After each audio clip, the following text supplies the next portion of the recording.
Hello guys, ഞാനിപ്പോൾ കാണിച്ചു തരാൻ പോണത് എൻ്റെ ഗപ്പിക്കുട്ടികളെയാണ്. ഒന്നും കാണാനില്ല, മഴ പെയ്ത കാരണം വയ്ക്കുന്നു ഗായ്സ്. അടിയിൽ പോയി നിൽക്കുന്നു. ഈ അക്വാറിയത്തിലും ഗപ്പിക്കുട്ടികളെ ഇട്ടിട്ടുണ്ട് ഗായ്സ്. ഇതാണ് എൻ്റെ വീട്ടിൻ്റെ സൈഡ് ഗായ്സ്. ഇത് പിന്നെ എൻ്റെ പഴയ സൈക്കിളാണ്. ഇത് കുറേയായി ഉപയോഗിക്കാണ്ട് കിടക്കുകയാണ്. തുരുമ്പ് പിടിച്ചിരിക്കുകയാണ് ഗായ്സ്. നല്ല സൈക്കിളായിരുന്നു ഗായ്സ്, നോക്കാണ്ട് അങ്ങനെയായി. തുരുമ്പാണ് മൊത്തം, തുരുമ്പ് കളയണം ഗായ്സ്. ഈ പൂവിന് നിറയെ പൂത്തുണ്ട് ഗായ്സ്. പിന്നെ ഒരു റോസ് പൂ കണ്ടു. ഇതാണ് എൻ്റെ വീട്ടിൻ്റെ ബാക്കിലത്തെ കയ്പയ്ക്ക തോട്ടം. ചെറിയ സ്ഥലത്തിലാണ് ചെറിയ ചെറിയ കൃഷികൾ. കയ്പയ്ക്കാണ്.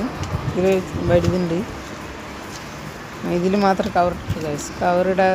കവറിടുന്നത് പുഴു വരാണ്ടിരിക്കാനാണ് ഗൈസ്. ഈ കപ്പയ്ക്കയിൽ കവറിട്ടുന്നത് ഗൈസ്. ഇത് പപ്പായാണ്. അപ്പോൾ ശരി.